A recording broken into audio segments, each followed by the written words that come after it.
Yo, what's up YouTube? X-Man 1991 back again with another video. This video rant is sponsorship by Bang, Potent Brain and Body Fuel. Today's flavor, the Wild and Watermelon Sweet Iced Tea and the Radical Scatical. Which one should I drink? Radical Skedaddle, that's what it says. I'm going to try this one, just to keep my anger in check.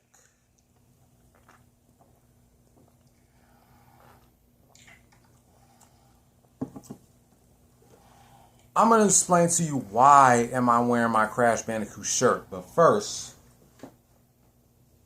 we're going to do a recap of Labor Day through yesterday's games between the Seattle Mariners and the Houston Astros. I decided to take a break from doing a recap of the Astros games because I was frustrated that they lost to the Mariners on the road 2-1 and the Padres 2-1. No, they lost to the Mariners 1-2 on the road and the Padres 1-2. But I'm doing a recap of their games taking on the Padres from Labor Day to yesterday. Let's see how they did on Labor Day.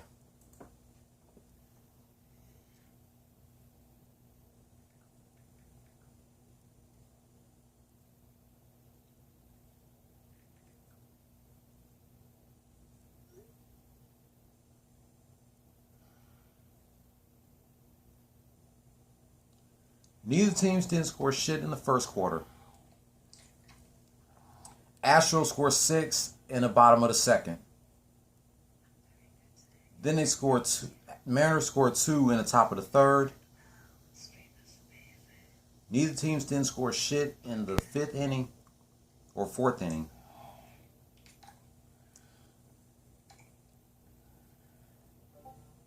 Astros scored 2 in the bottom of the 5th. Then they scored 3 in the bottom of the 6th.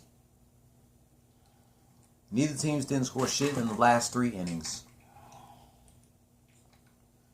Final score: Houston Astros 11, Seattle Mariners 2.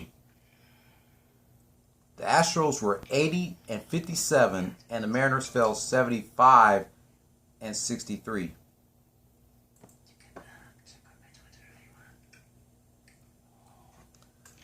Let's see how they did on Tuesday.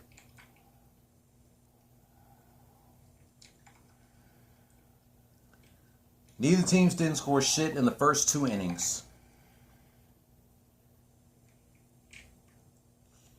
The Astros scored 2 in the bottom of the third. Neither teams didn't score shit in the 4th inning. The Mariners scored 2 in the top of the 5th. Then they scored 1 in the top of the 6th. Neither teams didn't score shit in the 7th and 8th inning. The Mariners scored 1 in the top of the 9th. And thanks to Alex Bregman hitting a home run, the score was tied at 4-4 as the Astros hit 2 in the bottom of the 9th and they took the game to overtime. Thanks to Carlos Correa, the Astros scored 1 in the bottom of the 10th inning. And the final score, Astros take the cake on Tuesday, 5-4. They were 81-57 and the Mariners fell 75-64. Now here's a recap from yesterday's game. Now, yesterday's game wasn't on television. It was on YouTube. Yep, it was on YouTube. So the commentators of AT&T Sportsnet took yesterday off and they're taking today off and they'll be back again tomorrow night. I gotta take my hat off for this one.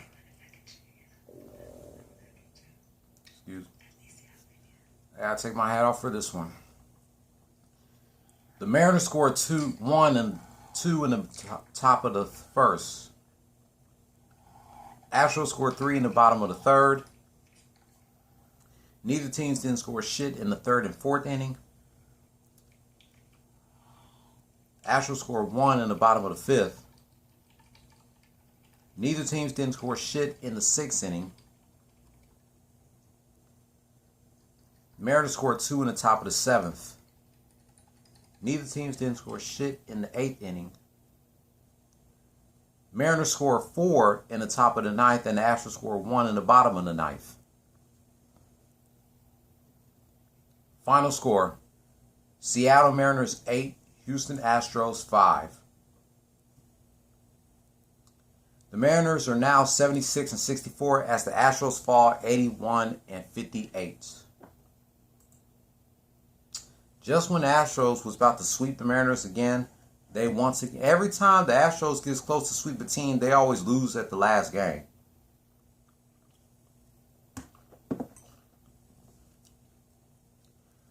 Tomorrow through Sunday, the Astros take on the Angels before they go against the Rangers Monday through next Thursday. Then they take on the Diamondbacks next Friday through Sunday. They go against the Angels the 20th through the 23rd. They go against the Athletics the 24th through the 26th. They take on the Rays the 28th through the 30th. And they take on the Athletics in the last 3 games of the regular season, October 1st through the 3rd.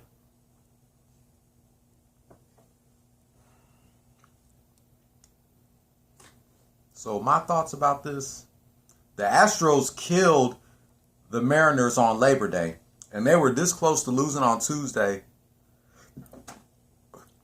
Until Alex Bregman hit that home run in the bottom of the 9th, and they took it to the extra inning, and Carlos Correa scored 1 at the bottom of the 10th, and the Astros were able to take that cake on Tuesday.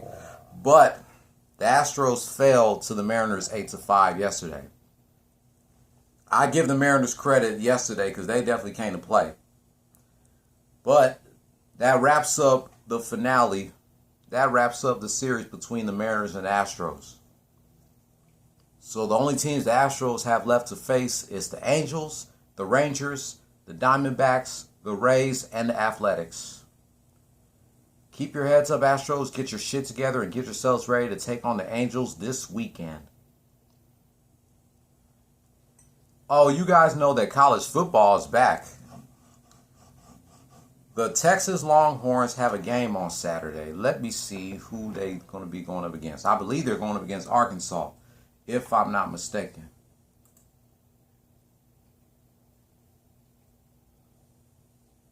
The Longhorns had their first game of the season last week, and I missed it. Looks like this weekend I'm going to have to go out and buy 2 Texas Longhorns shirts and a Texas Longhorns hat. Now that college football is back, and of course the NBA, not the NBA, the NFL is back too.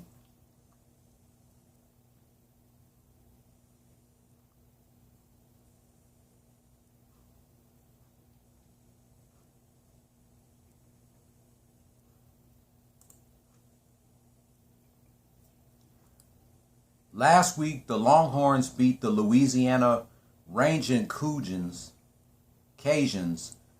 38-18. They beat them by 20 points. I see. This Saturday, the Longhorns go up against the Arkansas Razorbacks. Then the 18th, they have their first homecoming game against the Rice Owls. My mama's birthday, September 25th, they take on the Texas Tech Red Raiders. Let me see. October 2nd, they go against TCU Horned Frogs. October 9th, they go against the Oklahoma Sooners. October 16th, taking on the Oklahoma State. October 30th against the Baylor Bears. November 6th against Iowa State. November 13th taking on the Kansas Jayhawks. That's the team they were supposed to face during the last game of last year's season, but it got canceled due to COVID. So hopefully their game taking on the Kansas Jayhawks doesn't get canceled. The 20th against West Virginia, and the 26th taking on Kansas State. So I'm looking forward to seeing this Saturday's game between the Longhorns and the Arkansas. And also this Sunday is the Texans' homecoming game taking on the Jacksonville Jaguars. So all three of these teams got a game this weekend. The Astros, the Longhorns, and the Texans. They all have games this weekend. And I hope these three teams win. And if they don't, they just got to keep their heads up and get their shit together.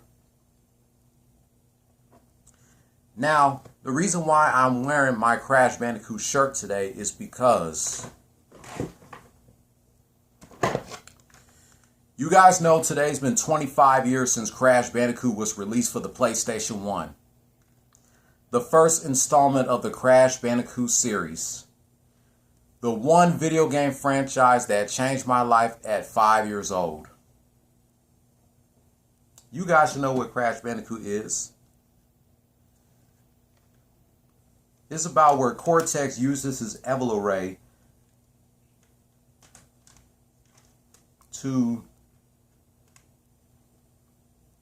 Dr. Neo Cortex has this Cortex Vortex machine along with his assistant Dr. Nitrous Brio, and he was using Crash Bandicoot to try to brainwash him and to be the leader of his army. But eventually Crash got rejected from the Cortex Vortex. He crashed through a window and he forgot about his girlfriend Tana, so now he has to go back and save her. That's pretty much the whole synopsis of the story of the first Crash Bandicoot game. I'm not trying to spoil. Well, it's not really much a spoiler because I'm sure all y'all been played this game when you were little kids. I just can't believe that it's been 25 years since this game came out. A few days ago, it's been 25 years since Blue's Clues premiered on Nick Jr. I'm telling you, all these TV shows, video games, and movies that are turning 30 and 25 this year are getting old as we are. I remember it like it was yesterday when they came out. And here we are reminiscing years later. That is crazy. But I am going to put this in my playlist of, not only in my playlist of Astros, Texans, Rockets, and Longhorns, but also in my playlist of anniversaries, because today is the 25th anniversary of Crash.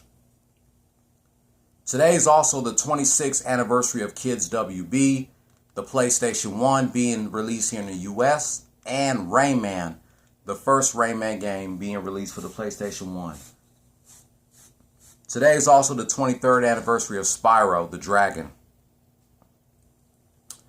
Man, September 9th have a lot of anniversaries. Yesterday was the 31st anniversary of Fox Kids. The 18th anniversary of WrestleMania 19 for the GameCube. And the 12th anniversary of Raekwon's Only Built for Cuban Links Part 2. Yesterday would have been American Idol contestant Leah LaBelle's 35th birthday. And yesterday's been 18 years since Canadian actress Jacqueline Latinsky died in a car accident at 17 years old. Taken away way too fucking early, you know what I'm saying? Taken away way too soon. Dying as a minor is worse than dying as an adult. So this week we have a lot of big anniversaries. We got the 25th anniversary of Tupac's death coming up. What else we got coming this week or next week? This Saturday is the 20th anniversary of 9/11. As well as the 20th anniversary of Jay-Z's The Blueprint and Fabulous Ghetto Fabulous albums. Tomorrow will be 20 years since legendary Miami DJ Uncle Al got shot and killed. Man, we have a lot of anniversaries this week and next week. It's crazy.